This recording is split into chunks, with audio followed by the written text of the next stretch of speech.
I think I'm entitled. You want answers! I want the truth! You can't handle the truth!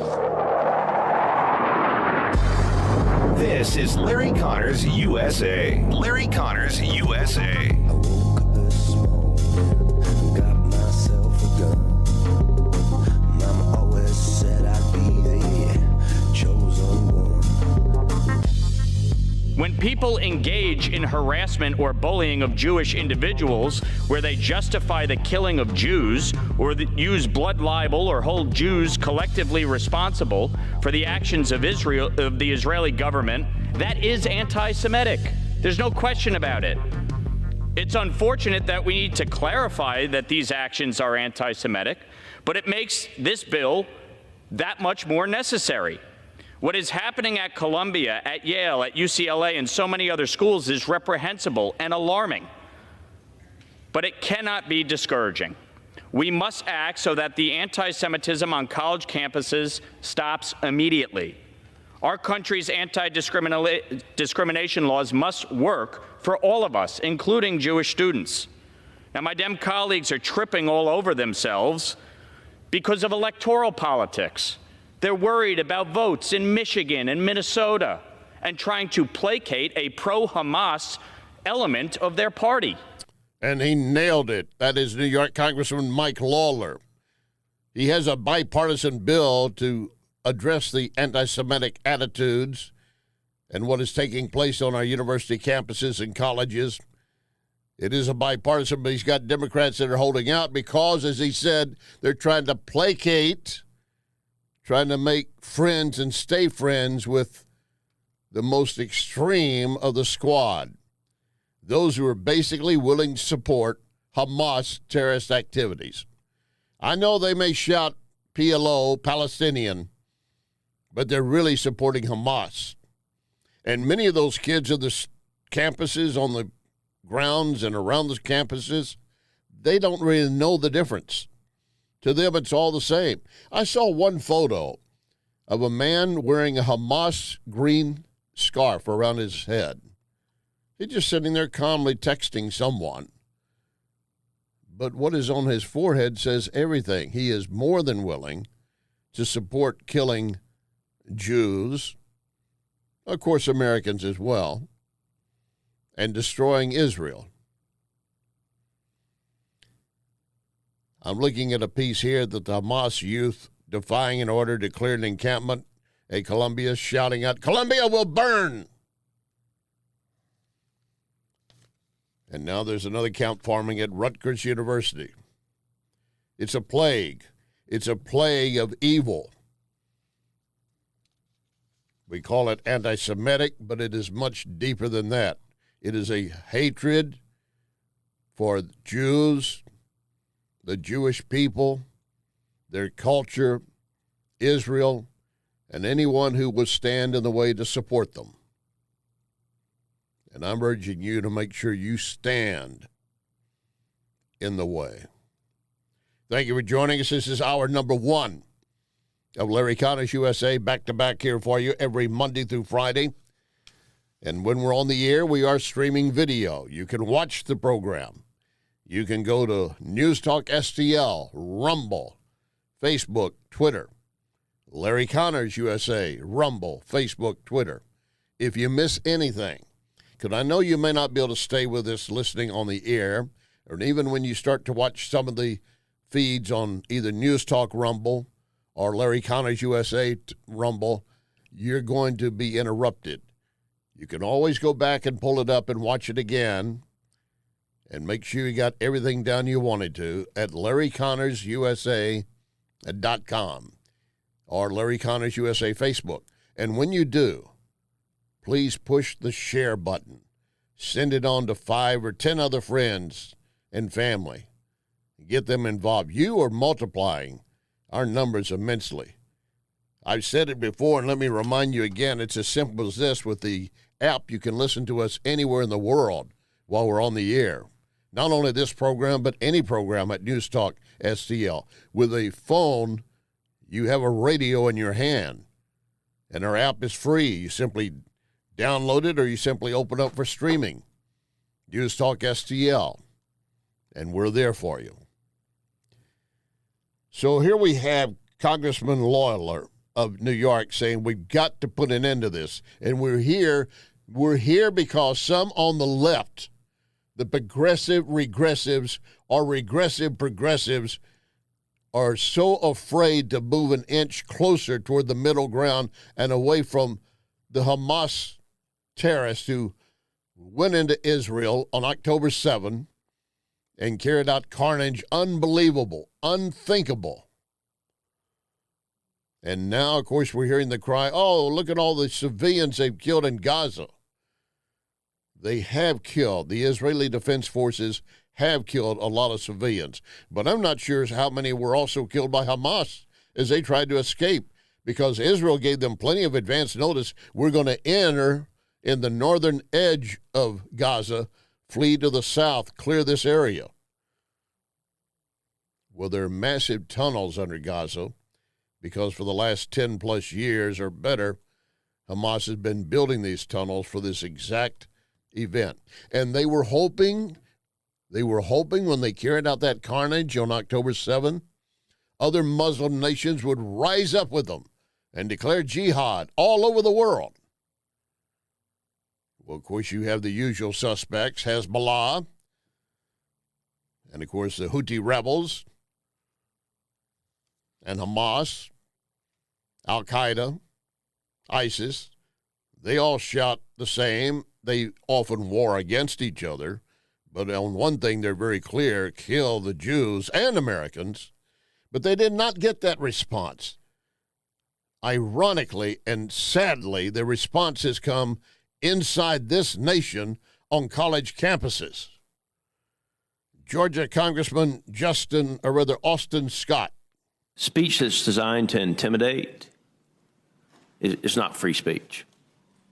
And sometimes free speech can end up in a disagreement. But what's happening on these college campuses, that's not freedom of speech. It is designed to intimidate.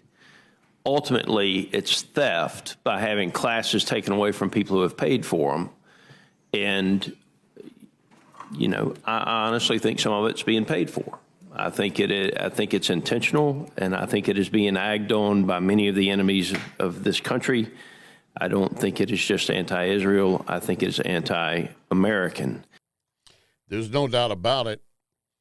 And we know that many on these campuses, when they round them up to arrest them, as they did at Washington University in St. Louis and also University of Texas, where they did it for a period of time, they found a lot of them mixed in that they were not students of the campus.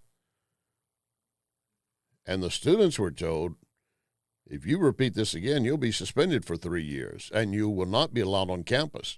Well, those who are not students, they don't care. They've been paid to be the mob on the campus and elsewhere in the streets, and the rhetoric is beginning to escalate, and when the rhetoric escalates, so does the violence. Again, New York Congressman Lawler. I unequivocally condemn the college administrators that haven't acted to quell these encampments and who have enabled their campuses to become unsafe environments for Jewish students.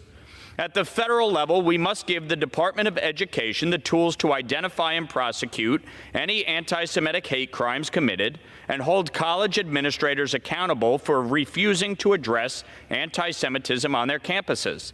This legislation defines anti-Semitism using the IRA working definition and its contemporary examples so that there can be no confusion or interpretation when it comes to the heinous act of discrimination and violation of Title VI of the Civil Rights Act. It has broad bipartisan support in the House and the Senate, 59 co-sponsors in the House, including over a dozen Democrats. So this is not about dividing Democrats. This has broad bipartisan support. If there are people in your conference that embrace anti-Semitism, that's not our fault. That's something you should be rooting out. And they should. He mentioned the Civil Rights Act. If this were back to the 60s and before the Civil Rights Act, no blacks on campus. Everybody's carrying signs, no blacks on campus. It would be as wrong then as it was at that point as it is now, only now it's reference to Jews. There's a new Harvard-Harris survey, and it shows that 80% of registered voters in the U.S., 80%, and this was taken April 24th through the 25th, right after all these began. It included something like 1,900 plus registered voters, and 80% of those voters in the U.S. surveyed believe that, quote, students and professors who call for violence toward Jews should be suspended. Florida Governor DeSantis is already on that track. I look around what's happening at places like Columbia, and the inmates are allowed to run the asylum. It doesn't work that way. In the University of Florida, Florida State, all universities have been very strong in saying, you can say what you want, but you don't have the right to commandeer territory. You don't have the right to harass students or faculty or any of that. And if you do violate code of conduct, we're going to show you the door. You will be expelled. And that's what should be done in every part of this country. And it should be done in every part of the country. And in fact, hopefully it will be done. But unfortunately, you can watch all those beginning to line up. Civil rights violations, civil rights violations. What about the violations of the Jewish students on the campuses, not even being allowed to go to their campus, their dorm, and for all the money that's been paid to be at those universities? Washington University, to its credit in St. Louis, the president made it very clear, we are not going to allow that to happen here. That's why they had the roundup Saturday and escorted them off, including Jill Stein was in the middle of them, one of the so-called presidential candidates, has no chance in hell of winning, but she's there, and of course she's rallying with the extremists, shouting for pro-Palestine, which is really right now pro-Hamas. Make no mistake about it. Right after Hamas attacked the Israeli citizens, of course, torturing, putting babies in ovens, chopping off heads of babies, raping women, children in front of their parents, killing, taking prisoners, where the Israeli-Iranian alliance was born. And one of the co-founders was with Maria Bartiromo this morning. Joining me now is Edison Alpha founder and CEO and Israeli-Iranian Alliance co-founder Shervin Pishevar. Shervin, thanks very much for being here. I know you've been thinking about this a lot. Give us your reaction to what we're seeing on college campuses across America right now. I never thought that in America we would have flying the flags of terrorist organizations like Hezbollah and Hamas at our universities, at Columbia and beyond, and then to have the Islamic regime, which is a terrorist government, Islamo-fascist government, the Supreme Leader Khamenei tweeting to those students and encouraging them and saying how happy he is that he's seeing that they're flying the Hezbollah flag and the Hamas flag. Right. This is it's from some kind of dark nightmare that our country has been infiltrated by agents of the Islamic regime. Yeah, we're clearly infiltrated already, and we haven't been more coming across the border because Joe Biden still has not sealed the border. You think it's bad now? It's going to get worse before it gets better. I've got another survey I want to share with you. This is a Harvard-Harris survey shared with The Hill, and it found 80% of registered voters back Israel more in the conflict in this nation. 80% of Americans back Israel more, but you still had 20% supporting Hamas. How in the hell can you support Hamas for what they did? The co-founder of the Israeli-Iranian Alliance, Pishevar, expands on his view with Maria. We have to realize what's happening here. This has been funded. You got to follow the money and see where this is all coming from. But this took years and years of infiltrating our universities and having woke professors who are, socialist professors who are brainwashing the youth, have TikTok, out there with its algorithms brainwashing our youth. We've been attacked already. This is a war. It's a war of ideas, and soon it's a war of bombs and missiles to follow, because this is the beginning of something that is absolutely terrifying. It is terrifying. It is a nightmare, and we're living in the midst of it. And as we see the rhetoric escalating, the actions will follow. The reason I started the Israeli-Iranian alliance on October 8th is because that was Israel's 9/11. I said it the next day. Every Jew in the world was not safe. Anti-Semitism has spread everywhere. People are completely comfortable saying that they want to kill Jews, as we saw with the Columbia student in his interview, saying that all Zionists should be killed. We're living in this bizarro world. We have to wake up from this nightmare and deal with it. And until we deal with the Islamic regime of Iran, there is not going to be safety for America, Israel, any Jew, any Iranian. And the alliance is about uniting all of us, because there's 88 million Iranians in Iran who are not flying Hezbollah flags, Hamas flags. They're our freedom fighters. They're sacrificing themselves. 88 million who are not part of any terrorist group. They're just trying to live their lives like you are. But they're controlled by the Ayatollah and the terrorists in their nation. And the way we're going right now, we're going to be controlled that way if we don't put a stop to it. And you've got fools like Congressman Jamal Brown coming out and saying, oh, well, you know what we should do is open our gates to all these Gazan refugees. Should the United States bring in people from Gaza? Well, we are a land of immigrants, and we are a land of asylum seekers. Anyone escaping persecution and oppression and violence, the United States has always been an open home to those people. So whether they're coming from Palestine, Honduras, Guatemala, El Salvador, Mexico, Haiti, they're coming here to contribute to our economy, which 99.9% of them are. We've always been a place to open our doors to immigrants coming here. So yeah, fully support that. And also fully support amnesty for the migrants who have been here for quite some time. Yeah, you're going to do all of that, and the only thing you're vetting them for is, will you vote Democrat? Then we'll let you into the country. And they continue to have an open border. I know we're a nation built of immigrants, and we're in favor of immigration, legal immigration. Yes, asylum seekers would qualify, but in this case, does he not know that the other nations in the Middle East, the other Muslim nations, they don't want the Palestinians. They don't want them, and we're supposed to take them here. I told you he's a fool, and he'll remain one. In the next hour, we're going to break down the story of law officers, 4 of them killed, initially trying to serve a warrant.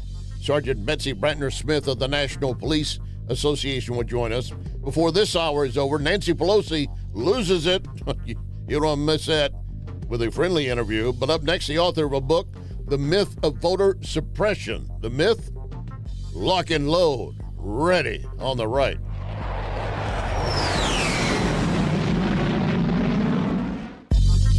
You are listening to Larry Connors, USA.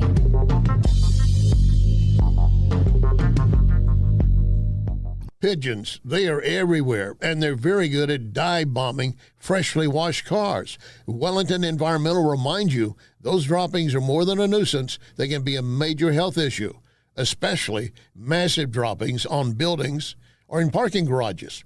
So who do you call to safely clean it up? You do what many hospitals, universities, public buildings already do. You call Wellington Environmental. Wellington Environmental has been dealing with all kinds of hazards for 35 years. Special people, special skills, special equipment. Wellington gets it done. So to avoid health issues ranging from pigeon droppings to mold to chemical leaks, contact Wellington. 314-644-4930. 644-4930. WellingtonSTL.com. Wellington Environmental, your world cleaner, better, safer. Be well with Wellington. Tim Jones and Chris Arps in the afternoon.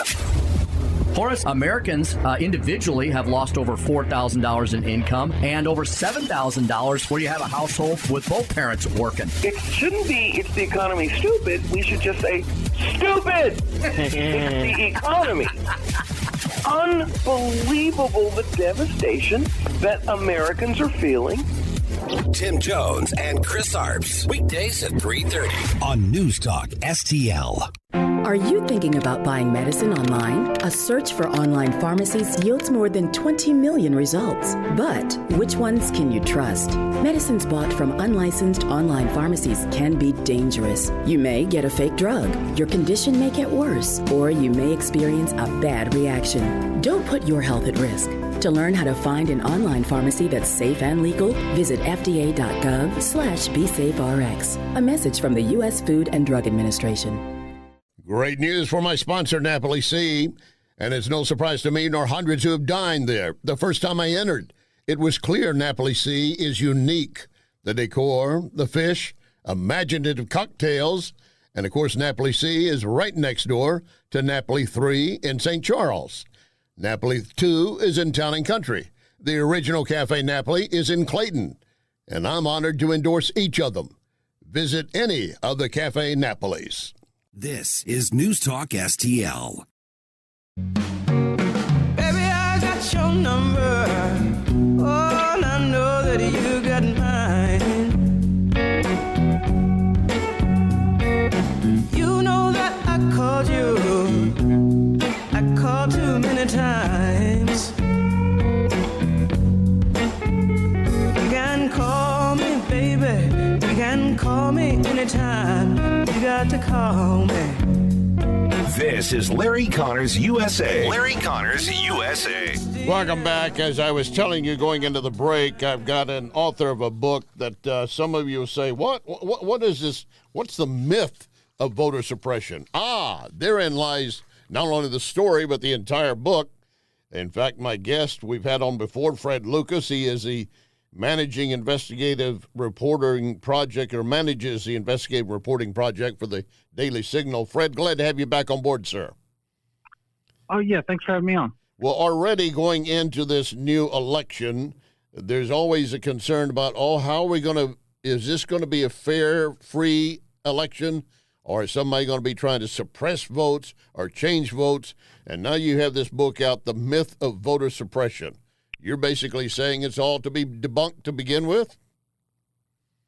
Yeah, I mean, there's no real voter suppression going on in the country in modern times. What we got, what the left has called voter suppression, essentially been voter ID laws. Voter ID laws are supported by about 80% of the public across every demographic, while Democratic politicians decry voter ID. If you survey Democratic voters, it has a support of about 60%. Fred, you broke up. Try it one more time. Yeah. I said if you survey Democratic voters about voter ID, it has support of about 60-70% of actual Democratic voters. And voter ID is also widely supported by pretty much every racial demographic. Well, that was the next point, because normally it's been considered it's a racial voter suppression.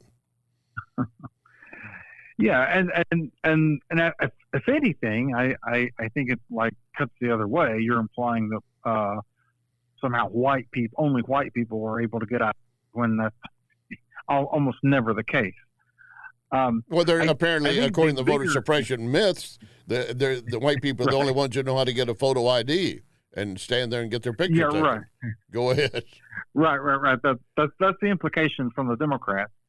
And I think, the bigger threat here is what I call Tammany Hall 2.0. And Tammany Hall was derived from the old school political machine out of New York, but it had national reach. And it was a corrupt machine that mixed the power of government with turning out the vote for Democrats. And we're seeing that now. Joe Biden had signed this executive order to what they say increase voting access. But what it's doing is they're having Biden's directed federal agencies to partner with various left-wing groups like Demos, the ACLU, the Brenn Center, and others to work and turn out mostly Democratic constituencies.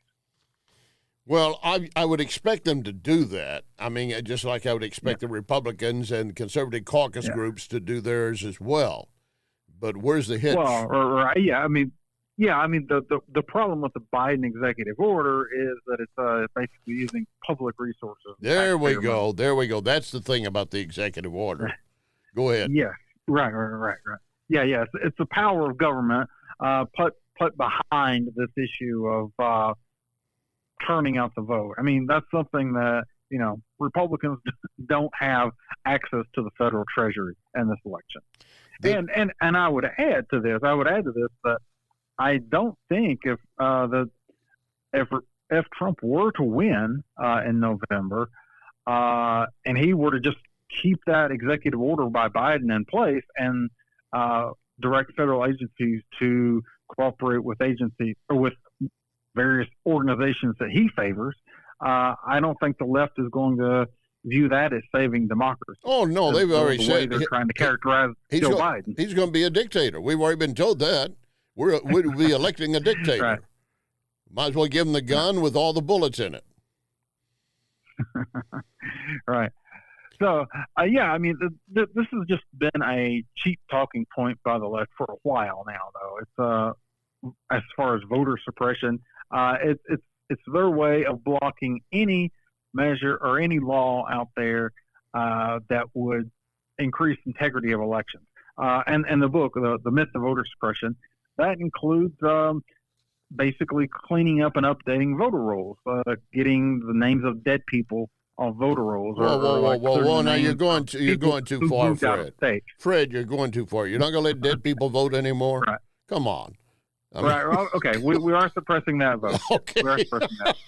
There you that go. would upset the spirit of Mayor Daley out of Chicago. But, this book, by the way, folks, The Myth of Voter Suppression, Heritage Foundation President Kevin Roberts and also Fox News host Mark Levin have written endorsements for it. So obviously it's as they say, a stark reality of that voter suppression is very hollow. It's just a noise. They keep banging the same drum all over again. I'm wondering who might actually, I know many conservatives and independents who want to see it. I wonder how many Democrats would actually sit down and read and learn about how voter suppression is all smoke behind the curtain. Well, they should read this book because I will tell you important point is that for all the talk about it, Democrats, Stacey Abrams, Fair Fight Action, Brennan Center, all these organizations out there that love to talk about it, the Squad, whatever, they can't point to a single plaintiff that made an adjudicated claim of voter suppression, that they were eligible to vote and they were prevented from voting. Whereas on the flip side, you can look at the point of voter fraud, which the left tries to claim is a myth. There have been plenty of adjudicated cases where elections have been overturned because of voter fraud. There have been plenty of cases where people have gone to jail for voter fraud, right? And or just proven fraud where it forced a recount of some sort. And these have often been local elections, county, city. There were congressional races overturned in North Carolina. Yeah, it was all fraud. My point is that there are proven cases, adjudicated cases in courts or investigated by a board of elections that determined there was fraud. You can't look to voter suppression as much as it's a talking point. It's a popular talking point. In modern times, you can't look to voter suppression and say where an eligible voter was prevented from voting. You look under fraud. Now, let me pick your mind a little bit on this. Word is coming out that Democrat leaders say they're going to help shield Speaker Mike Johnson if Marjorie Taylor Greene moves forward with her motion for him to vacate the House leadership.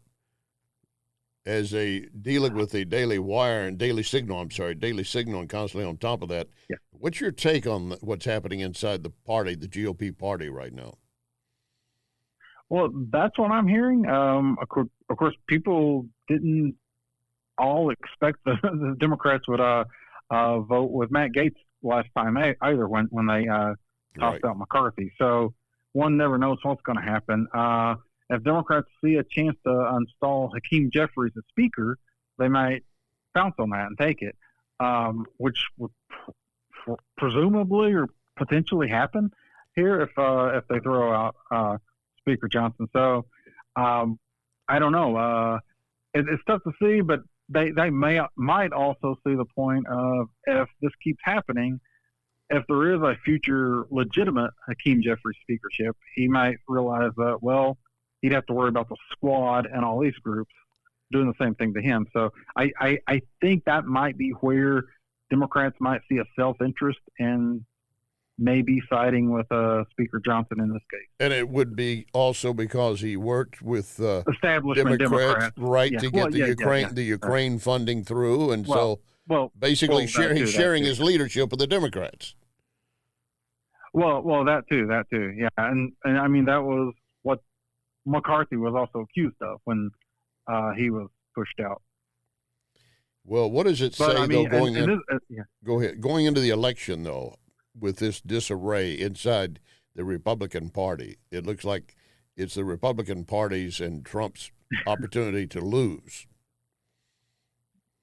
Yeah. I mean, it is a tough situation. I mean, going in an election year like this, it's going to be a tough situation for House Republicans in general because their majority is so narrow. One point that was made, though, I mean, Chip Roy was speaking here in D.C., who's a really solid conservative, but he was making the point that Republicans, they sometimes wimp out on these big legislative fights, and they say, well, we have such a narrow House majority. They should take a look across Capitol Hill in the same building and see the Senate. Democrats have a really narrow majority, too. And make everybody stand on their vote. That I agree with. Right. Yeah. I mean, we have a fairly, favorable map too. So. All right, Fred. As always, I appreciate it. I know we'll be back in touch with you before the election. Again, the book is titled "The Myth of Voter Suppression." The Myth of Voter Suppression. Thank you very much, sir. Thank you. You bet. Coming up, Donald Trump gets hit with a gag order. You thought I was hiding that information? Oh, no. You can connect with Larry on Twitter at LarryConnersUSA.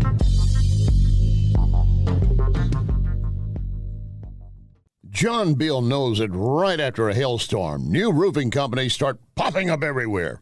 But the Small Business Administration reports 96% of them go out of business within the first 5 years. So how good is that warranty? John Beal started in the roofing business, helping his granddad and his dad.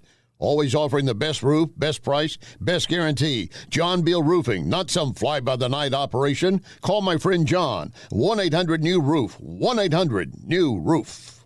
The United States Deputy Sheriff's Association is a national nonprofit and the largest non-governmental provider of services to law enforcement. The USDSA assists city, county, state, and federal agencies with free safety equipment donations and officer survival training, along with cash donations to families of law enforcement officers who perished in the line of duty, a citizen awareness program, and more. For more information on United States Deputy Sheriff's Association, please visit usdeputy.org. Hey, this is a great time to get fantastic deals at Ackerman Toyota, #1 volume dealer in the area. Why? Very simple. They want to make you happy. They'll come up with a deal that puts you in the driver's seat. You'll be smiling as you drive off the lot. You got to trade in? You're going to get top dollar from Ackerman. Looking for a premium used car or truck? Ackerman is the answer. Ackerman Toyota at Hampton and 44. AckermanToyota.com. Ackerman Toyota for life. News, analysis, opinion. USA, USA. That's a big game, man. He's really losing control. People in China have been nasty about people mowing each other down in the mall. This is News Talk STL. It is their responsibility. He is a metastasizing agent. We're all keeping a close eye on this. Illegal immigration is crazy right now. The United States is not being overrun. News Talk STL. It is a crisis at the border without question. At newstalkstl.com. My sponsor, McGuire Moving, has job openings for drivers and movers, offering competitive pay. You can be off every night if you want or on the road. You're off every other weekend. Full benefits, insurance, paid vacations. But McGuire is a very good company. So here's a very important requirement. You must excel in making customers happy. Full or part-time job? More information, go to McGuireMoving.com. Apply online at McGuireMoving.com/careers. This is News Talk STL. I don't need the pills you take, just feel the spirit moving. Brother, I ain't slept in days, all without the drugs you're using. Fed me for the builders use me for the Great Commission. As it was and always will, as it is, I'm here to witness old times screaming and shouting.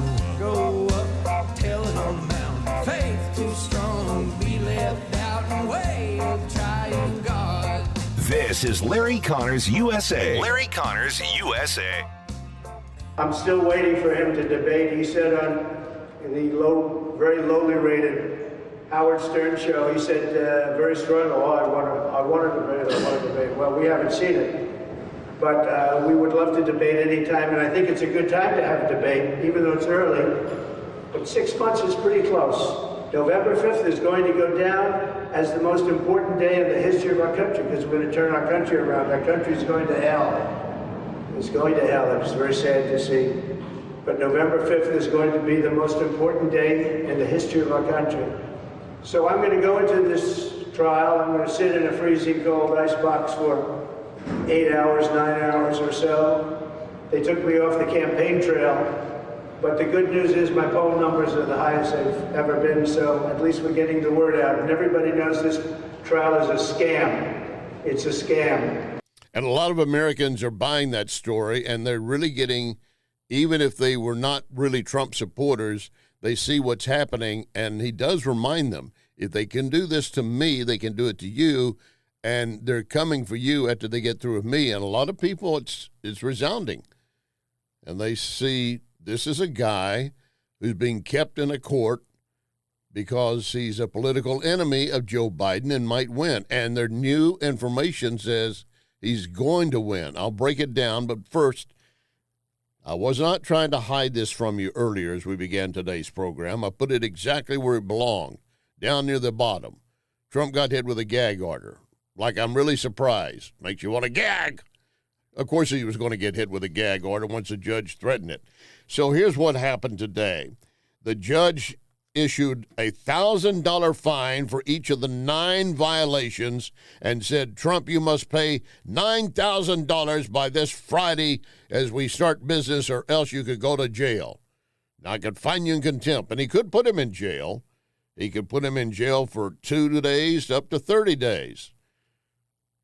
We'll see if that happens. Now, part of the reason that the judge is upset because he was not supposed to be saying anything reference to trial or those taking part in it.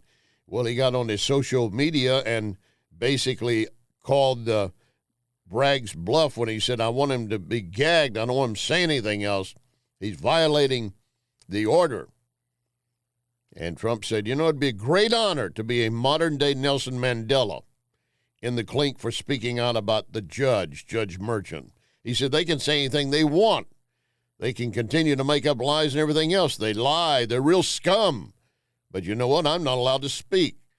So why am I gagged about telling the truth? I'm only telling the truth. They're not telling the truth. All this taking part is the Manhattan, New York, Alvin Bragg prosecutor has hit Trump with 34 felonies in a criminal case involving alleged election interference, a legal retainer paid to his attorney, Michael Cohen, and it's just a mess. Alan Dershowitz said it just so clearly yesterday, professor emeritus of Harvard.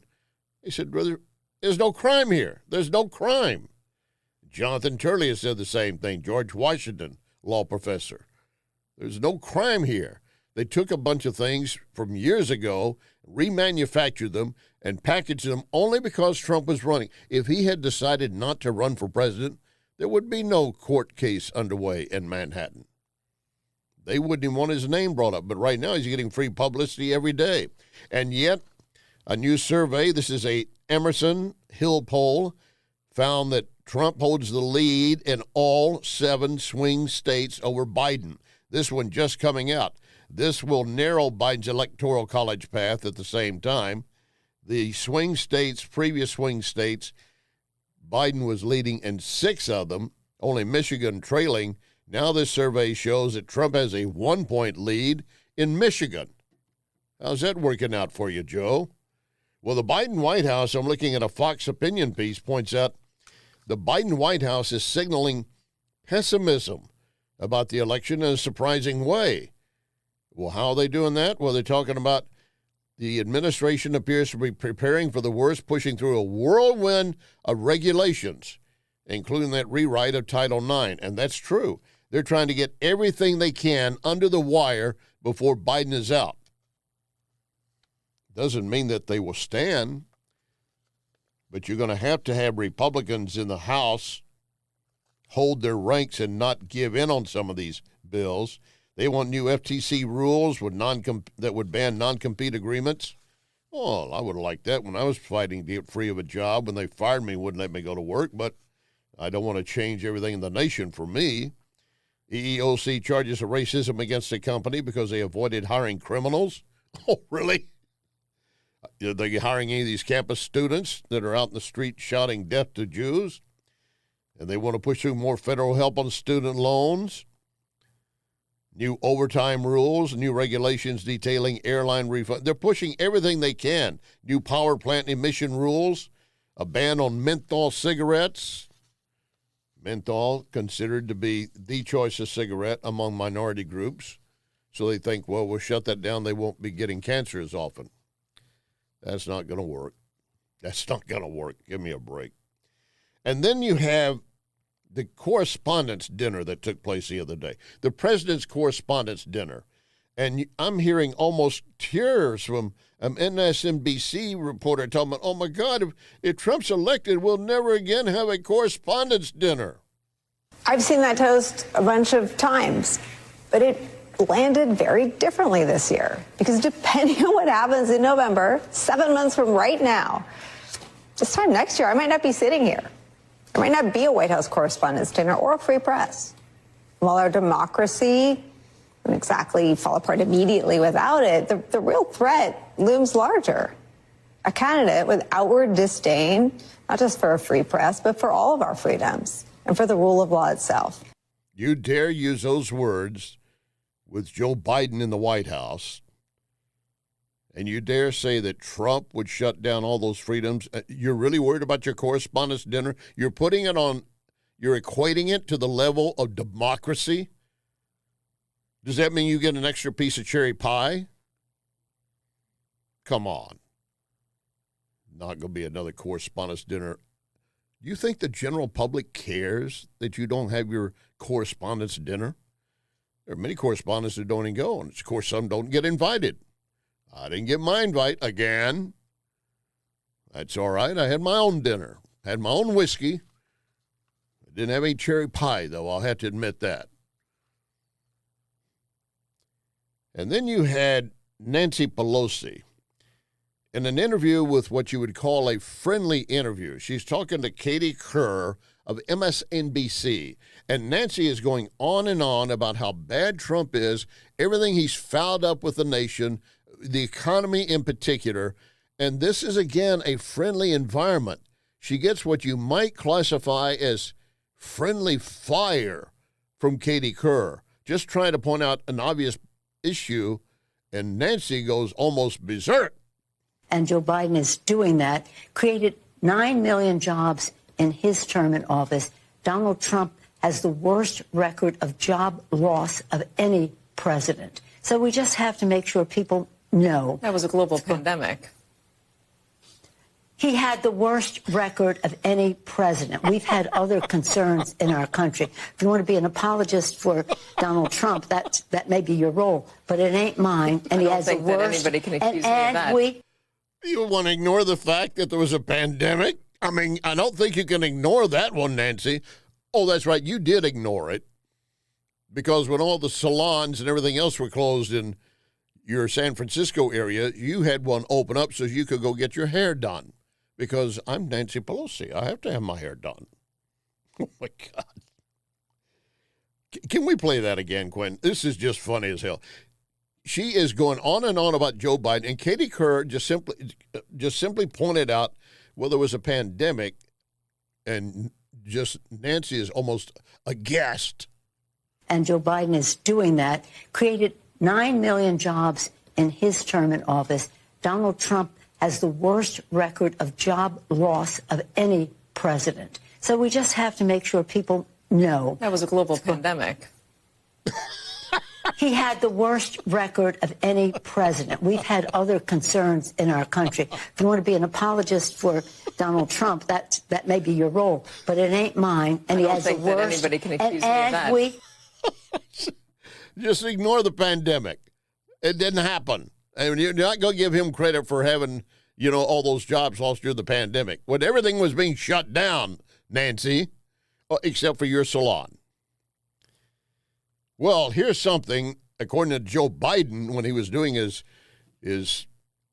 I wouldn't even call it an interview with Howard Stern. It was kind of a meet and greet. And I found out since that event was taped. He did not do it live. He went in and sat down with Howard Stern. So when they act like, it's a surprise, he showed up at Howard Stern's program and just sat down with him. No, he did not.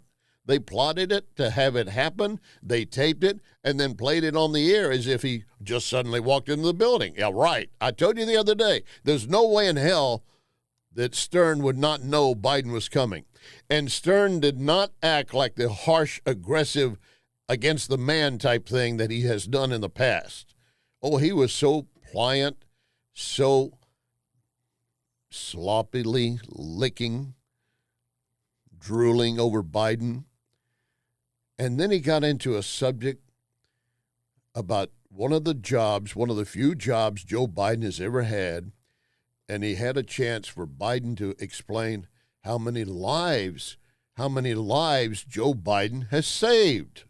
I learned a lot, and I made a lot of friends. Did you ever save anyone's life when you were a lifeguard? Was anyone ever drowning? Yeah. You did? Yeah, well, half a dozen times, usually younger kids, but... you do the thing with the whistle and then jump in the bathing suit? And you got it. No kidding. Yeah, there's a big pool. There were 7 lifeguard stands. Wow. See, that would define my... I would brag about that everywhere I went. Well, by the way, I did it up in Lake Ontario, too, when I was in law school. But look, one of the things that... you saved a dude's life when you were in law school? You were still doing the lifeguard thing? Yeah, lifeguards, people just need help sometimes. It's not like it's so heroic. I've seen kids struggling in a pool and jumped in and helped them because I knew they were having difficulty. But I don't expect anyone to necessarily remember I was involved. But don't you think there'd be people backing that story up and saying, he saved my child's life, even though and he became a senator and then a vice president? Don't you think they'd be coming forward? That sound you hear is the pool being drained. There he goes. Well, all of this I've been giving you the last few minutes is interesting and laughable, obviously, but I want to go back to where we started this hour. These escalating protests, Hamas supporters on college campuses, the rhetoric is increasing, and so is and will be the physical attacks. New York Congressman Lawler calling out members of Congress who are simply content to sit and watch the devastation.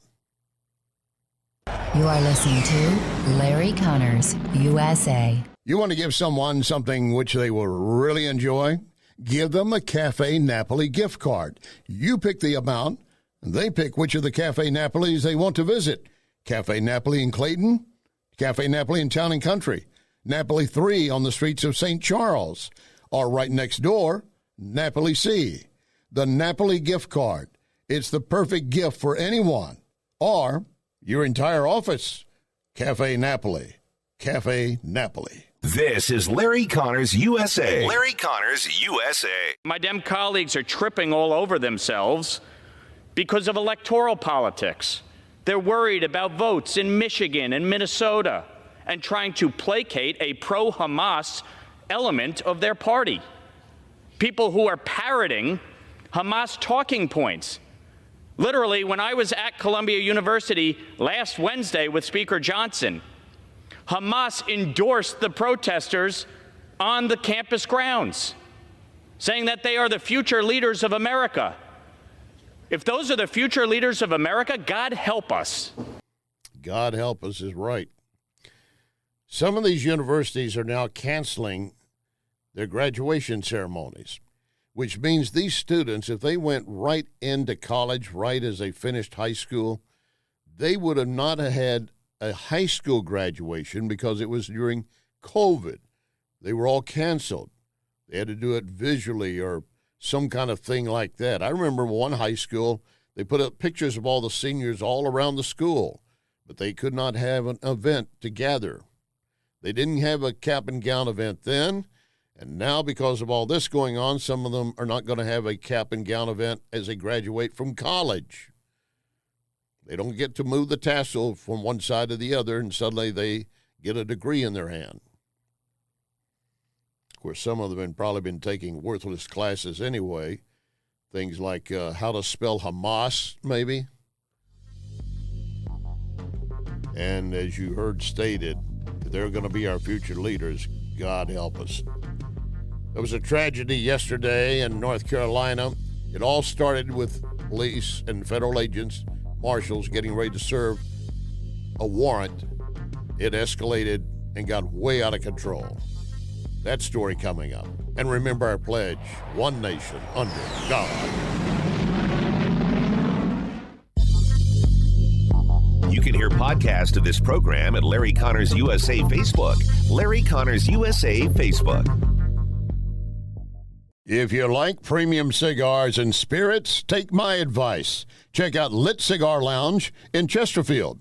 The Lit Cigar owners just got back from a major convention in Vegas, and now every day, Lit is getting shipments of special cigars that will certainly amaze you.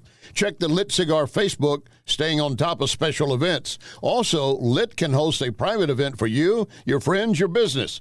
LitSTL.com. LitSTL.com. Lit Cigar Lounge in Chesterfield. News, analysis, opinion. USA, USA. That's a big game, man. She's really losing control. People in China didn't ask me about people mowing each other down in a mall. This is News Talk STL. It is their responsibility. He is a metastasizing agent. We're all keeping a close eye on this. Illegal immigration is crazy right now. The United States is not being overrun. News Talk STL. It is a crisis at the border without question. At newstalkstl.com. Talk radio made in St. Louis. Very excited for what you guys are doing for the St. Louis community. For St. Louis. Relevant local talk. Saying what we are thinking. This is News Talk STL. You guys are awesome. I love you. And it's a tremendous honor to be on the station. News, analysis, and opinion. Thanks for covering the local angle. People, this is America. We better open our eyes. Really local, really good. News Talk STL at 1019, 94.1 and newstalkstl.com. Are you thinking about buying medicine online? A search for online pharmacies yields more than 20 million results. But which ones can you trust? Medicines bought from unlicensed online pharmacies can be dangerous. You may get a fake drug, your condition may get worse, or you may experience a bad reaction. Don't put your health at risk. To learn how to find an online pharmacy that's safe and legal, visit fda.gov/BeSafeRx. A message from the U.S. Food and Drug Administration.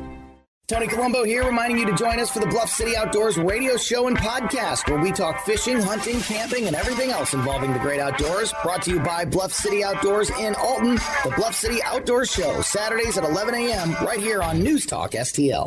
No matter how large or small your digging project may be, no matter how urban or rural, you must always call 811 before any digging project. 811 is our national one-call number, alerting your local utility companies to come out and mark any lines they have near your dig site. So before you do this or this, make sure you do this.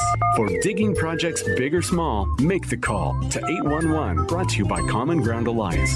Hey, it's Katie, reminding you to subscribe to our show podcast so you never miss anything that happens here at News Talk STL. Get our podcasts every day on the show pages at newstalkstl.com, or just subscribe to your favorite shows on Spotify, Apple, Google, Amazon, or anywhere else you get your podcasts. I drive my bus in a busy city. That's why road safety is so important to me. I know that I must slow down and be extra careful when I make a wide turn. Buses need more room than cars. Everyone can help keep our roads safe. Next time you're driving, remember to give buses plenty of time and space to finish turning before driving ahead. Let's all plan to share the road safely. Learn how at www.sharetheroadsafely.gov. So many ways to listen to News Talk STL. Come join the conversation. All you have to do is say, Hey Alexa, play News Talk STL. Welcome to News Talk STL, conservative talk radio for St. Louis. No matter how large or small your digging project may be, no matter how urban or rural, you must always call 811 before any digging project. 811 is our national one-call number, alerting your local utility companies to come out and mark any lines they have near your dig site. So before you do this or this, make sure you do this. For digging projects big or small, make the call to 811. Brought to you by Common Ground Alliance. If you find yourself feeling out of place in the world, it's comforting to know conservative values haven't been abandoned everywhere. The far left wants to destroy conservative values in America. This is News Talk STL. Welcome home. Hey, it's Nick Schroer. To preserve this nation, to preserve the experiment in liberty that our founders envisioned, we must take a stand and fight. Join me Sunday nights at 8 p.m. only on News Talk STL. Stand and fight with Nick Schroer. Brought to you by Missouri Wild Alchemy at MissouriWild.com. This is News Talk STL.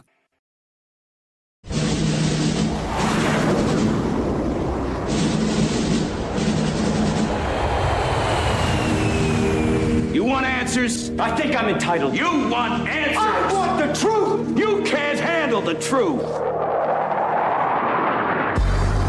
This is Larry Connors USA. Larry Connors USA. I woke up this morning, got myself a gun. Mama always said I'd be the chosen one. I'm still waiting for him to debate. He said on the very lowly rated Howard Stern show, he said very strongly, I want to debate. Well, we haven't seen it, but we would love to debate anytime, and I think it's a good time to have a debate, even though it's early. But 6 months is pretty close. November 5th is going to go down as the most important day in the history of our country, because we're going to turn our country around. Our country is going to hell. It's going to hell. It's very sad to see. But November 5th is going to be the most important day in the history of our country. So I'm going to go into this trial. I'm going to sit in a freezing cold icebox for 8 hours, 9 hours or so. They took me off the campaign trail. But the good news is my poll numbers are the highest they've ever been, so at least we're getting the word out. And everybody knows this trial is a scam. It's a scam. It is a scam, and the general public knows it. You do not have to be a Republican. You do not have to be a Trump supporter to understand what is happening here. This is a game played at a level we've never seen before, where a president is using whatever might and authority he has to keep a contender from even getting on the campaign trail, because he's got people in low places, like Alvin Bragg. It's a high position for him, but it's still, in my opinion, a very low place, right down with the scum you find around the bathroom drain. And Alvin Bragg formulated these charges against Trump, made them into felonies, when they were really misdemeanors, and he has really no authority over it, but he found some kind of loophole so he could. And the only reason he's doing it and moving forward with it is to keep Trump off the campaign trail. And he's got a willing judge who's more than willing to say, you have to be here every day, every day. He got a break yesterday because the judge apparently wanted a break. Was not going to let him go have a birthday party with one of his kids. Wasn't going to be able to go to his son's high school graduation. He's just, because I got him. I got him in a vice, and I can show all of my lefty, good, progressive, regressive friends how much control. I've got him on a tight chain. Judge Juan Merchan doing the bidding of Joe Biden and the rest of the regressive progressives, or if you want to say progressive regressives, it works either way. Glad to have you with us. This is hour number 2 of Larry Connors USA. We're here every Monday through Friday for you from 6 to 8 p.m. And when we're on the air, I remind you again, you can watch, and I encourage you to do it. It's somewhat entertaining. You never know what's going to happen on the screen if you're watching, believe me. I'm not going to get into some things that have happened. You just have to watch, see if they happen again. But you can watch by going to News Talk STL Rumble, Facebook or Twitter, or Larry Connors USA Rumble, Facebook or Twitter. Use whichever one that works for you, and you can find us on many other places. But also, if you miss anything or a part of one of the programs, so you want to go back and listen and or watch again, you go to LarryConnersUSA.com or Larry Connors USA Facebook. It's all branded, Larry Connors USA. You simply put that into any of your search engines, you're going to get a flood of information. Oh, I'm sure there's going to be some negative stuff in there because I've seen some people trying to ramp up some stuff about me in the past and claiming that I, did a bad thing to Obama. That's fine. You continue that ramp. I don't care. Just go ahead and try that. Bottom line is we're glad to have you. And I would ask one favor of you. Well, let me make it 2. One, if you do pull up a podcast to watch or listen later, please push the share button so you can send it on to someone else so they in turn can enjoy it and share it with someone else also. And the second thing I would ask, please make sure you support our sponsors. Now, I know it's not every day you're going to need a new roof from John Beal. It's not every day you're going to need a hazmat checked out from Wellington Environmental. Or you're going to be moving with McGuire Moving, or you're going to be going out to eat at one of the Cafe Napoli locations, and Ackerman Toyota is back with us, and you're going to need a new car, used car. I know at some point you're going to need some. Please go to our sponsors first and thank them. And in fact, to that extent, even if you don't need what they have, just give them a call and thank them for supporting Larry Connors USA and News Talk STL. We are the number one live conservative talk station in the city. And reminding you again, if you've got an iPhone, basically if you've got a phone, you've got a radio in your hand. You can open up and listen to us from anywhere. So Trump got hit with this gag order, which we were expecting to happen because he had made some remarks on Truth Social after he was told, you better not be speaking outside the court about me, the judge, or Alvin Bragg, or anybody else. Well, that was just basically putting bacon in front of a dog and telling him, don't eat it. Oh, Trump is going to gobble on that. And immediately he went to Truth Social and started calling Bragg a couple of names and the members of the court staff, whatever he could come up with. And he said, the gag order has to come off. People are allowed to speak about me, and I have a gag order. That's unfair.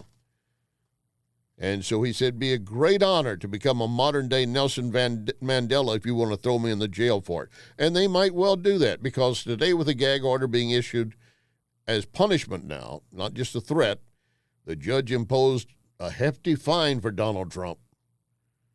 9 violations of my gag order, and for that I order you pay for each fine $1,000. $1,000. Oh, is that change that dropped out of your pocket? Just bring it here Friday morning. And if you don't have it, I might put you in jail, which you could, hold him for contempt in jail up to 30 days, and find a way to extend that. This is the way the game's being played right now. And yet all of the numbers are showing again that it's not going the way that Biden was hoping it would go, even though Trump is basically off the campaign trail. He is getting more press, more coverage in the process. And a new Emerson Hill poll survey came out talking about swing states. Previously, this same survey found that Trump was leading Biden in 6 of the 7 battleground states. 6. Michigan still leaning toward Biden. Well, the survey out today, Trump is leading Biden also in Michigan by 1 point. Now, there's obviously room for error there, but it's not trending the way they want it to go, is it? And then, of course, the other day on the Howard Stern radio program, Biden made a remark like, yeah, I'm willing to debate Trump. I'd be willing. Yeah, maybe we'll do it, sooner than later. And immediately Trump said, come on, let's do it. Gloves off.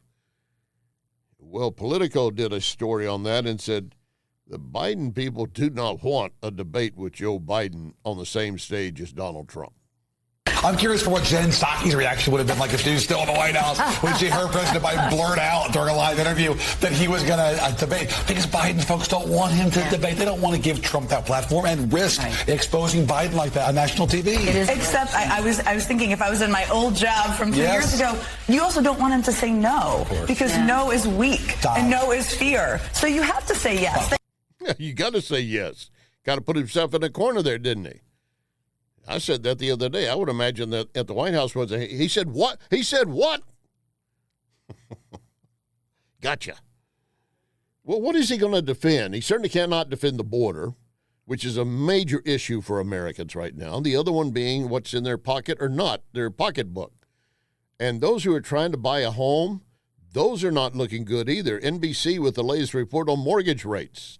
Claire Murray has been renting for almost a decade. The 30-year-old pharmaceutical researcher says she can afford to buy a home, but isn't sure it's the right investment for her. I have seen the economy change. I have seen the house market really balloon up in a way that kind of scares me from buying a home right now. Home ownership has become so expensive that renting a home is now cheaper than buying one in all 50 of the largest U.S. cities, according to a new report from Bankrate. Buying a home is pretty expensive due to high mortgage rates, high home prices, and there's also a lot of competition in the market because there is low inventory.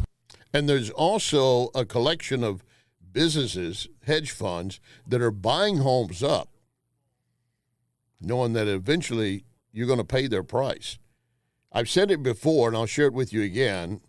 Homestead Financial we've had on previously as a sponsor, and I probably hope to get them back.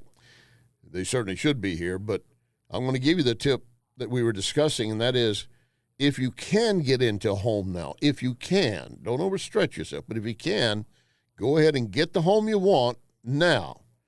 Because when the rates do drop, everybody's going to be rushing. You'll be competing against more, and the price will go up. So you get in now, and then when the rates drop, then you've got your home. You just refi. And then, of course, you've got basic issues across the nation. And our core industry for the nation and that supplies us daily are farmers. And black farmers in particular feel that they're not getting what they should be getting from the Biden administration. That bailing out student debt relief, that's $600 billion. One would think that at least a portion of that would be in as good, if not better hands, in the hands of farmers who actually produce something for Americans. You know, the problem that I have here is they have no problem saying no to America's farmers, but they have no problem saying yes to people who don't deserve taxpayers' money in this country. There was nothing in that spending bill to to put things in check in our border. We can stop the president right now. If he can stop all the stuff with the immigration, people coming to this country, and we give them credit cards. We put them up in hotels. And then you tell America's farmers that they're not good enough for a farm operating loan. If people can't look at that and say that it don't make sense, something's wrong with them too. Well, there was nothing in that spending bill to protect the borders. We simply cannot live without American farmers. It's just that simple. No, we cannot. And I praise them every day. You talk about being at the will of God, rain or drought, feast or famine. And then, of course, you got this Biden effort to have everybody's loans forgiven. That would probably include some of those who are rallying around the universities right now and joining the Hamas terrorist rallies. But also you got many being brought in as paid demonstrators. They don't even go to that college, if any college. And that is, again, why New York Congressman Mike Lawler is pushing a bipartisan bill. We've seen folks at these encampments telling Jews to go back to Poland, as if they weren't kicked out of their homes, murdered in cold blood, and sent to death camps less than a century ago. The leader of the protest at Columbia called for death to Zionists. There was a sign at George Washington calling for a final solution, which was the name of Hitler's plan to exterminate Jews. People shouting that they are Hamas and calling for the burning of Tel Aviv to the ground. They chant for Intifada and from the river to the sea. These are not peaceful protests expressing their constitutional right to free speech. These are illegal encampments where demonstrators engage in harassment and where they urge violence against Jewish students, Jewish Americans, the U.S. government, the Israeli government, and more. And more. And one of the latest surveys says 80% of Americans surveyed blame the liberal universities and college and professors for giving them a breeding ground. Congressman Lawler continues. I unequivocally condemn the college administrators that haven't acted to quell these encampments and who have enabled their campuses to become unsafe environments for Jewish students. At the federal level, we must give the Department of Education the tools to identify and prosecute any anti-Semitic hate crimes committed and hold college administrators accountable for refusing to address anti-Semitism on their campuses. This legislation defines anti-Semitism using the IRA working definition and its contemporary examples so that there can be no confusion or interpretation when it comes to the heinous act of discrimination and violation of Title VI of the Civil Rights Act. It has broad bipartisan support in the House and the Senate, 59 co-sponsors in the House, including over a dozen Democrats. So this is not about dividing Democrats. This has broad bipartisan support. If there are people in your conference that embrace anti-Semitism, that's not our fault. That's something you should be rooting out. They should be rooting out, but they're basically applauding or just saying silent. They don't want to go against the progressive, regressive left. Georgia Congressman Austin Scott says we've got to face this and we need to do it now. Speech that's designed to intimidate is not free speech. And sometimes free speech can end up in a disagreement. But what's happening on these college campuses, that's not freedom of speech. It is designed to intimidate. Ultimately, it's theft by having classes taken away from people who have paid for them. And, you know, I honestly think some of it's being paid for. I think it's intentional, and I think it is being egged on by many of the enemies of this country. I don't think it is just anti-Israel. I think it's anti-American. It is anti-American. And again, a survey showing, and this is a survey by a Harvard-Harris poll, 80% say students, professors who call for this violence should be suspended. Fits perfectly with where Congressman Lawler was headed. When people engage in harassment or bullying of Jewish individuals where they justify the killing of Jews or use blood libel or hold Jews collectively responsible for the actions of Israel, of the Israeli government, that is anti-Semitic. There's no question about it. It's unfortunate that we need to clarify that these actions are anti-Semitic, but it makes this bill that much more necessary. What is happening at Columbia, at Yale, at UCLA, and so many other schools is reprehensible and alarming. But it cannot be discouraging. We must act so that the anti-Semitism on college campuses stops immediately. Our country's anti-discrimination laws must work for all of us, including Jewish students.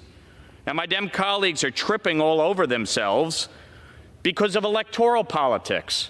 They're worried about votes in Michigan and Minnesota and trying to placate a pro-Hamas element of their party. That's exactly correct. I've got right here, I'm not going to be able to get to it, but if you're watching right now, you can see some of what I've got here.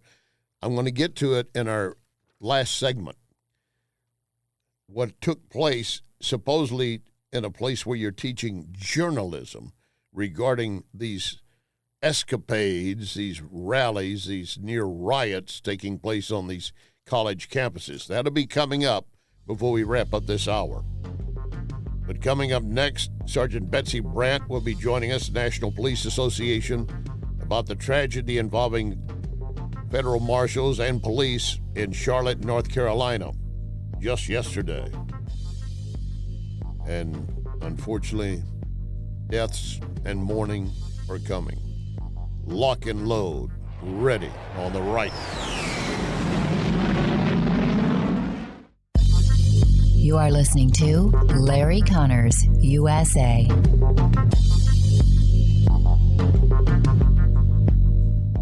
Question: do you know what vermiculite is? It is an insulation in the attics of hundreds of thousands of homes and public buildings. Looks like kitty litter, but often contains asbestos. Wellington Environmental is the largest company in the Midwest that can remove that hazard for you. Wellington has what is called the General, a powerful industrial vacuum that can suck vermiculite out of the attic. Hang on, there's something else you should know. Many of you might qualify for up to a $4,000 rebate. You should at least contact Wellington to see if you qualify. And here's something else. Wellington arrives at the time they give you, not sometime within 4 hours. 314-644-4930. 644-4930. WellingtonSTL.com. WellingtonSTL.com. Wellington Environmental. Your world. Cleaner, better, safer. Be well with Wellington. Talk radio made in St. Louis. Very excited for what you guys are doing for the St. Louis community. For St. Louis. Relevant local talk. Saying what we are thinking. This is News Talk STL. No, you guys are awesome. I love you. And it's a tremendous honor to be on the station. News, analysis, and opinion. Thanks for us covering the local angle. Come on, people. This is America. We better open our eyes. Really local, really good. News Talk STL at 1019, 94.1 and newstalkstl.com. I have a personal story about why I trust McGuire Moving and Storage. A relative needed to escape an unhealthy relationship. Josh, Christine, and the McGuire team were understanding, even comforting. That's why I'm honored to endorse McGuire. Since 1935, McGuire's been moving and caring for families. So, moving a home, office, local, or long distance, McGuireMoving.com. McGuireMoving.com. Hey, St. Louis, my name is Rob Carter. My new primetime show will explore the collaboration between corrupt media and our corrupted political system. From manipulated elections, open borders, mandated medicines, and unconstitutional lockdowns, what is going on? The Rob Carter Show. Let's talk about it on The Rob Carter Show. Join me weeknights from 8 to 10 p.m. on News Talk STL. Rob Carter, live and local, weeknights at 8 on News Talk STL. This is News Talk STL.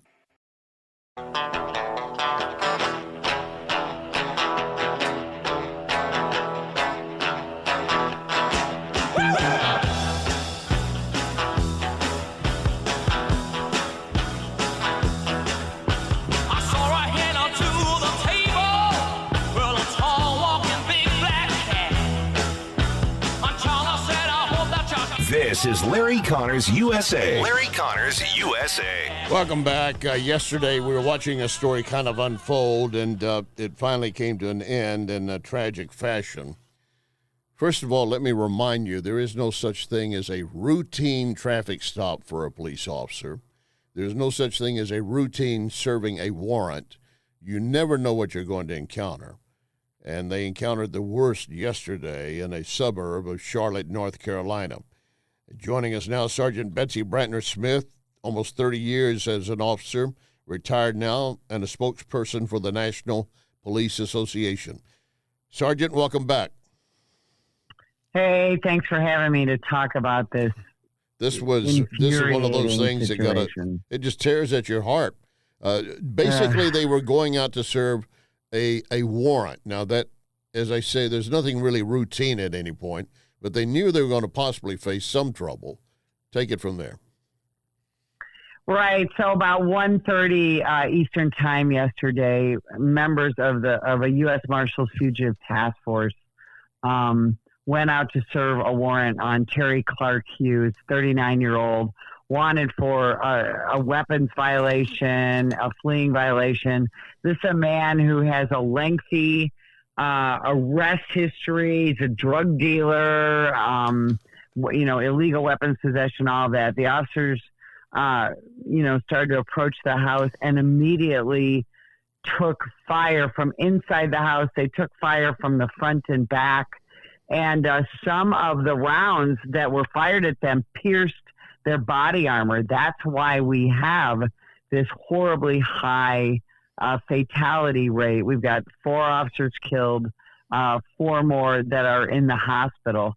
And then there was a standoff for several hours, continuing active gunfire until a SWAT team was finally able to clear the house. The suspect is dead. There were 2 women taken into custody that were in this house. The press reports say they're fully cooperative. We're not sure if there's another shooter, but as of right now, law enforcement says they are not searching for a second shooter. Well, it does. It raises a question in part, and again, I don't know the layout of the house. I'm not sure if you do, but if they said they were getting shots from the front at the same time getting shots from the rear, of course, that could be conflicting information between the officers. So if someone's firing from the rear while someone's firing from the front, you certainly assume someone else in the house was doing shooting.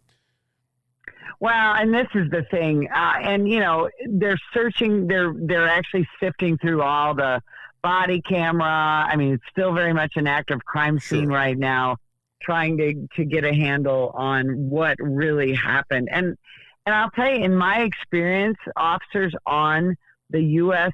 Marshals task forces are some of the best trained law enforcement officers in this country. And so they go in very prepared, very aware of what they're going to be dealing with this. And so somebody who had armor-piercing bullets in this AR-15 and whatever fire, they've recovered multiple firearms.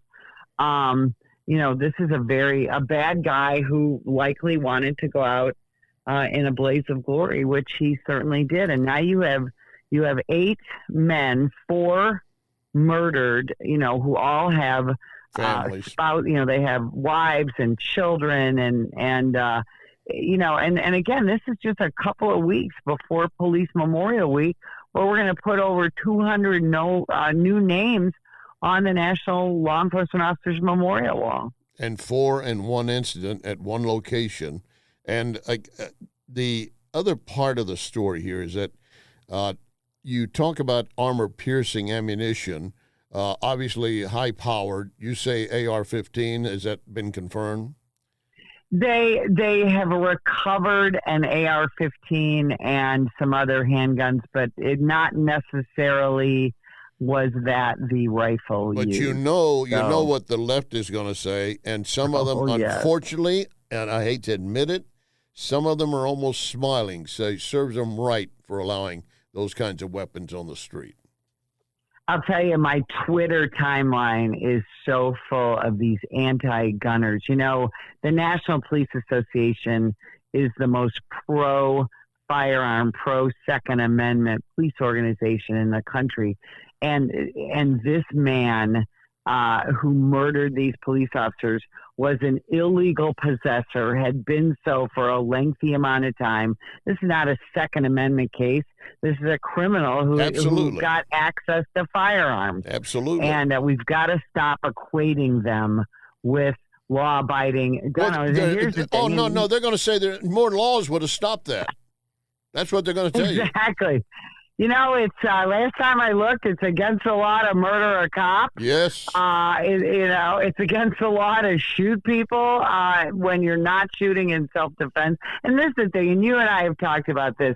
We as citizens need to be able to legally possess and carry firearms because of guys like this scumbag who shot 8 cops.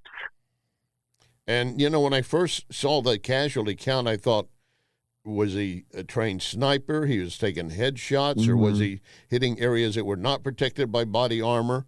But if the reports are that they had rounds pierce the body armor, you're right. He was prepared to take down knowing what was coming. And the only way they got in, my understanding, is they finally shot him out on the front yard, but still weren't sure what was in, and they brought in heavily armored vehicles to just blow through the house. They absolutely did. You can go online and look at the photos, because this was in kind of a suburban wooded area, and they absolutely had to just go straight through the middle of the front of this house. And let me remind everybody that we have a president, and we had a prior president, Barack Obama, who didn't want police departments to have those quote-unquote military vehicles like Bearcats and other SWAT-type vehicles. They didn't want us to have those. They want cops to have a handgun, a baton, and some business cards. What they would have done with something like this, they would have gotten a counselor, a young college student who just graduated with a psychology degree, and sent them over there. Said, would you ask him to come on down and surrender? I mean, that's their attitude. Yeah, that's exactly their attitude. Yeah, you're right. And I hope that, of course, this incident is going to get, politicized. And I think what folks really need to look at is, once again, we have a cop killer with a lengthy criminal history who was out, walked away, had warrants for his arrest, and was able to murder police. And so what we have got to do is decide as a country, do we want a country of law and order? Do we want to walk around feeling safe? Or do we want to continue to have situations like this? Because people like this guy not only attack cops, they attack citizens. And cops just want to do their job and try and keep their communities safe. I think I had seen yesterday, before all this began to break, that there was actually an increase in recruits for the Washington, D.C. police. More cadets signing up. Had you seen that, or have I got it mistaken somewhere else? There is a slight uptick in some police departments being able to recruit. Washington, D.C., their metro agency is one of them, although they've got a crazy law where they just fired a bunch of senior officers. But we're seeing a slight uptick in some agencies able to recruit and retain officers. But I'll tell you, we've already had 125 cops shot so far this year. It was a total of 378 last year. And but you know what? I applaud people who stay on this job and young people who are coming to this job. My husband and I travel all over the country, and we get to meet these new young cops, and they're just amazing young men and women, and we've got to do everything we can to support them. I had a friend tell me the other day that his daughter joined the police force some years ago, and he was always tracking her phone to know where she was. But then when she got assigned to a particular district in the city, he quit following her. He said, well, why aren't you following me now? He said, I don't even want to know where you are, that you went into some area if I hear something go down. And so the parents that support them, the others, and the rest of us, every time I see an officer, I try to do my best to make sure I give them a wave and just let them know they're appreciated. Just a small token. That's one of the best things you can do. I've had people ask me all morning, what can I do? What can I do for my local law enforcement? Just smiling and waving at them and thanking them and even saying to them, hey, we recognize this job is dangerous. We recognize that you're hurting is some of the best things that you can do to touch that heart of your local law enforcement officer. Let me give you the last 15 seconds here about the National Police Association and what you guys are trying to do and your needs. I'll tell you what, if everybody would just take the time to go to nationalpolice.org, that's our website, nationalpolice.org. We're not a union or a membership organization. What we do is defend law enforcement agencies and officers and their supporters, and we need your help to do it. Nationalpolice.org, click that donate button. Sergeant Betsy Brantner-Smith, as always, such a pleasure. I'm sorry we had to do it again on such tragedy. Thanks so much for your support. We sure appreciate it. Thank you, Sergeant Smith. Thank you for your service. Coming up, what are we going to do about these students on campus? Stand up.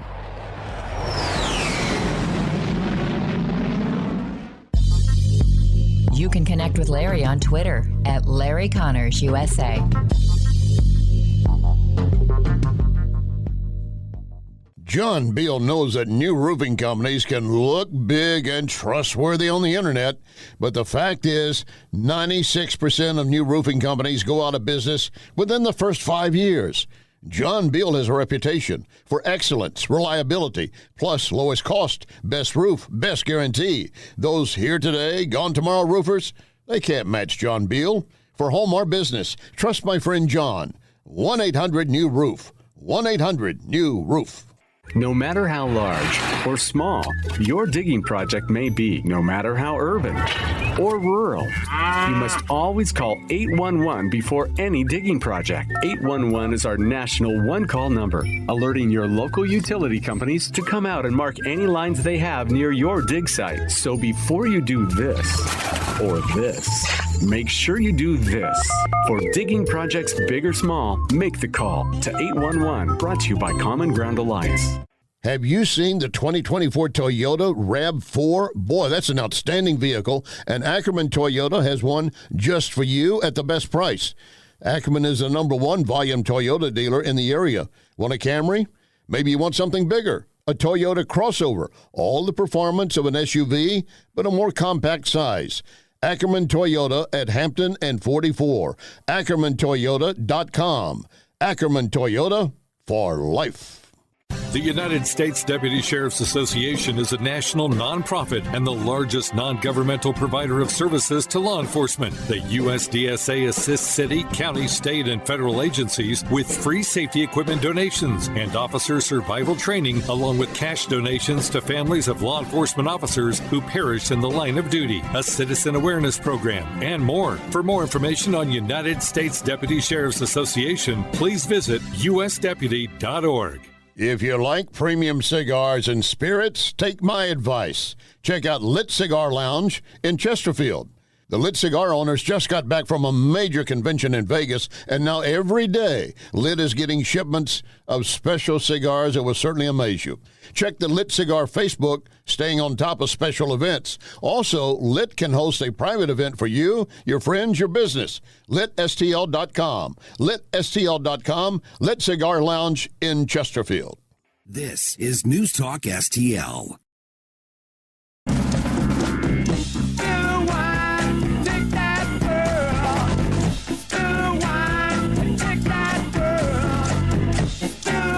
This is Larry Connors USA. Larry Connors USA. I look around what's happening at places like Columbia, and the inmates are allowed to run the asylum. It doesn't work that way. In the University of Florida, Florida State, all universities have been very strong in saying, you can say what you want, but you don't have the right to commandeer territory. You don't have the right to harass students or faculty or any of that. And if you do violate code of conduct, we're going to show you the door. You will be expelled. And that's what should be done in every part of this country. Absolutely, it should be done. That's Governor DeSantis, of course, in Florida. And the University of Miami immediately shut down their campus rallies and demonstrations and said if you're a student, you'll be assigned a trespass length of period. you're not going to be allowed on campus, and in fact, you may not ever be allowed back on campus. And keep in mind, a lot of these protesters that show up at these campuses, they're not students. They may not even be from that town. They're being brought in by George Soros-funded organizations to populate it and make it appear bigger and bigger and louder and louder. It's not uncommon, and they're going to continue doing it. My boots on the ground correspondent in Chicago, Andrew, sent me something that I'm glad he brought it to my attention. It was published in a piece called Wire Points. Now, Wire Points does a lot of Illinois stories, Chicago-oriented and elsewhere. They have on their front page this time about the University of Illinois dealing with pro-Palestinian protests. And then DePaul students were pitching tents on campus, joining the pro-Palestinian protest. And then they got to a Northwest journalism professor telling pro-Palestinian demonstrators how they should react to reporters. This is off the chart when it comes to, quote, journalism. There is no comparison to what I'm getting ready to tell you and what journalism is. He can make these statements and he can have these students go along with it, but it should be labeled as a commentary, an opinion, an analysis, something that would be fit for someone who has their own radio program or TV program to spew whatever they want. But it's not journalism. But this is a Northwest journalism professor, supposedly, Steve Thrasher. He's at Northwestern University at the Medill School of Journalism. And he said to the Medill students, and I think I'm pronouncing it right, I never been there, I don't know, could be Medill, whatever it is, Medill. Didn't have a chance to check that part of it. So for that, I will take any blames and barbs and arrows you want to send my way. But deal with the facts of what he's presenting. To the Medill students and journalists within earshot, I say to you, our work is not about objectivity. Our work is about you putting your brilliant minds to work, opening your compassionate hearts. In other words, you're not there to report on the facts. You're going to open your heart, which means you're using emotions in the story. There are some stories that emotions are going to play, even if you're not trying to. You know, you see a child suffering, it will hit you. I've been on the air as a news anchor, reading some stories about some children, and it just got tough for me to say the next few sentences. I was sticking to the facts, but emotionally it was ripping me apart. But this Thrasher, who is a professor of journalism, is pointed out in The Wire that he and far too many prominent positions in journalism long rejected the traditional goal of reporting unbiased facts. Instead, they say reporters should promote narratives about what they believe is social justice.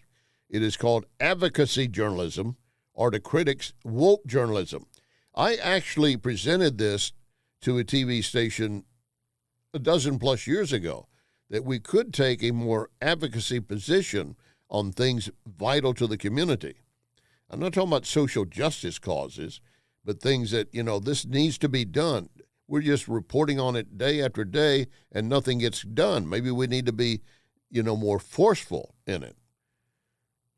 It got pushed aside. I'm not going to say that was good, bad, or indifferent, but I can see a reason for it. I mean, muckraking, as the tabloids used to be called, they did serve a purpose. They brought to light things that were hidden or known, but just being looked over and being ignored. They've served a purpose to that extent. But what we have now is everybody trying to push agendas that are contrary to American values, much less moral values. 3 years ago, in the Wire, they're quoting Jonathan Turley, that is an analyst for Fox News. And he summarized the trend this way. And again, I'm quoting from the Wire publication. Wire Points is actually Wire Points. He said, Thrasher's view of journalism is spreading among top schools. We've been writing about the assault on foundational concepts of neutrality in journalism and academia. This includes academics rejecting the very concept of objectivity in journalism. Rejecting the concept of objectivity. That's an entirely different road. He said they've been doing that in favor of open advocacy. If everybody knows that you're going to be an advocate, okay, but then when you're basically walking away from objects and facts that would correct the situation, you're no longer a journalist. You're a propagandist. Columbia, and he continues, Columbia journalism dean and New York writer Steve Cole has denounced how the First Amendment right to freedom of speech was being weaponized to protect disinformation.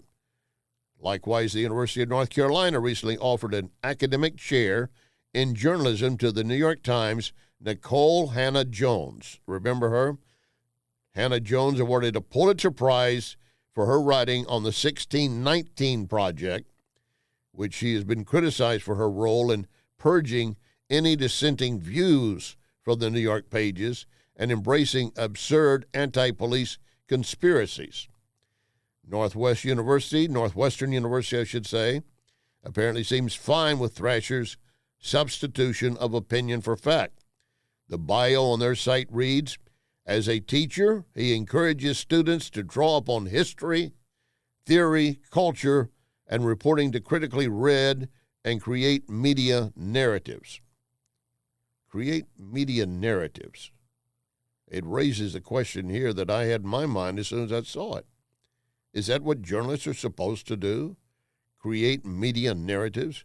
Now, being no longer, quote, a strict newscaster, that's what I would do. I create media narratives. But they point out this one, immediately they jump to the Michael Brown story in 2014 in Ferguson.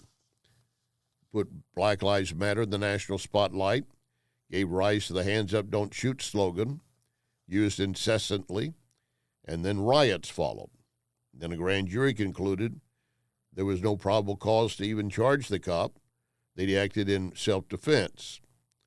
I'm sure you remember that, and even the feds turned away from it.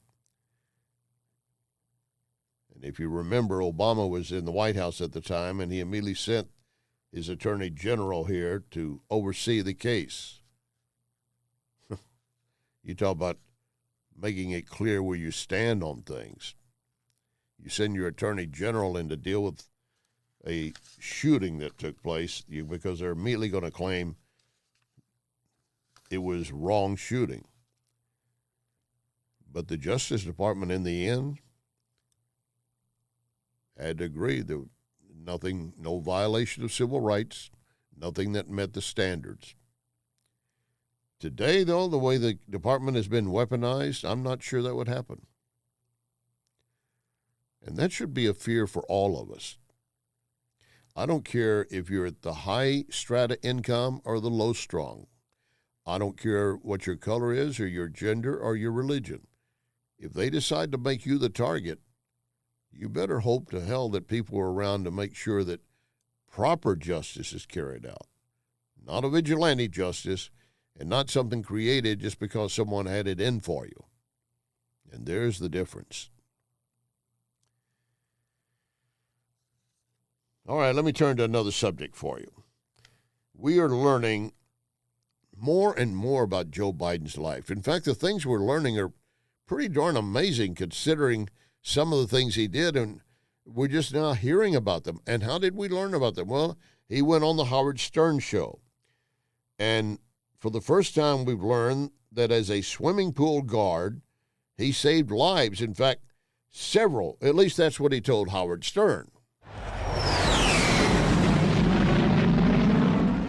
I learned a lot, and I made a lot of friends. Did you ever save anyone's life when you were a lifeguard? Was anyone ever drowning? Yeah. You did? Yeah, well, half a dozen times, usually younger kids, but...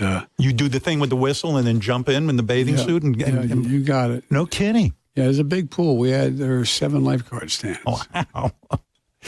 See, that would define my. I would brag about that everywhere I went. Well, by the way, I did it up in Lake Ontario too when I was in law school. But look, one of the things that well, you saved a dude's life when you were in law school. You were still doing the lifeguard thing. Yeah, lifeguards. I mean, you know, people just need help sometimes. I mean, it's not like it's so heroic. Well, the way he ended it is not that so heroic. It can be very heroic if it's a real difficult situation. And if you've ever trained to be a lifeguard, and I did it one time, first thing you realize, you don't want to get too close to them because in their panic, they might grab you and pull you under and you can't get free. So you got to be careful how you approach them. You hopefully have a paddle board or something you could push to them and let them grab hold of that. But if not, you've got to approach them from behind and then, pull them away, basically putting your arm around the top of their shoulders at least, keeping their head above water while you pull them away and where they can't grab you. So I'm not going to denounce that Joe Biden might have been in danger at some point, not knowing the age of the kids he says he saved. I just find it very interesting that in all of these years, and there have been many, that we haven't had somebody come forward, at least one of the half a dozen he said he saved at the swimming pool, or then later at the lake, that someone didn't come forward and say, he saved my life. Especially then as he became a senator. Or then, of course, vice president and trying to be president a second time. Wouldn't you think someone would come forward with that story? Even if they had to be coached on how to tell it. The fact that there's no supporting evidence doesn't make it false, doesn't make him out to be just old Joe telling a story. It just raises questions for me. What about you?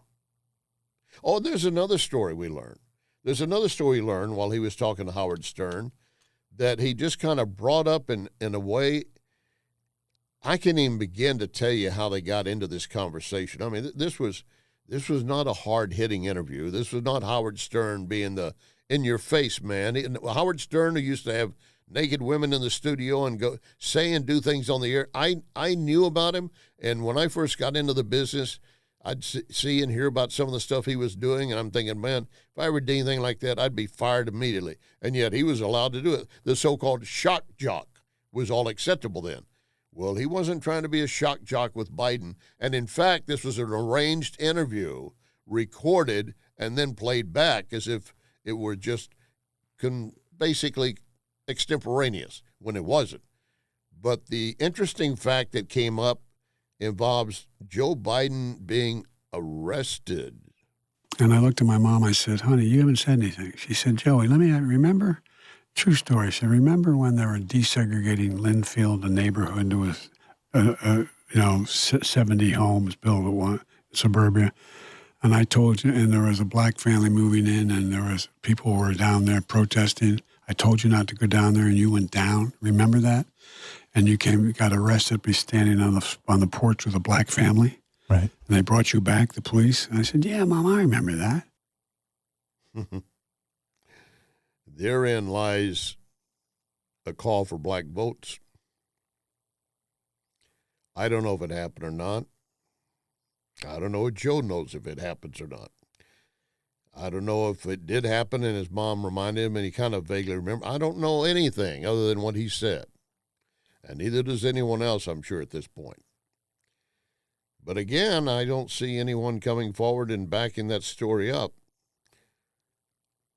Maybe they're just not around to do it anymore, or they haven't heard it.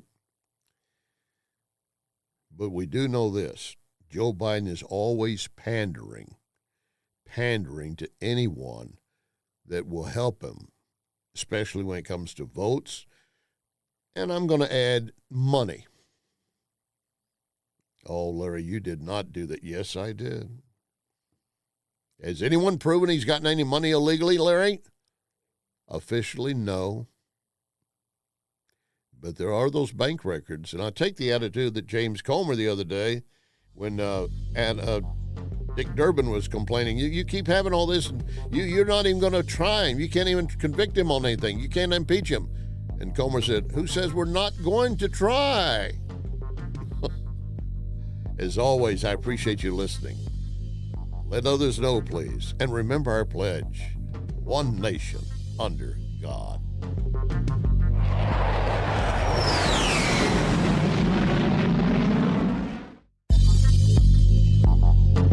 You can follow Larry on Larry Connors USA Facebook. Larry Connors USA Facebook. This is Larry Connors USA.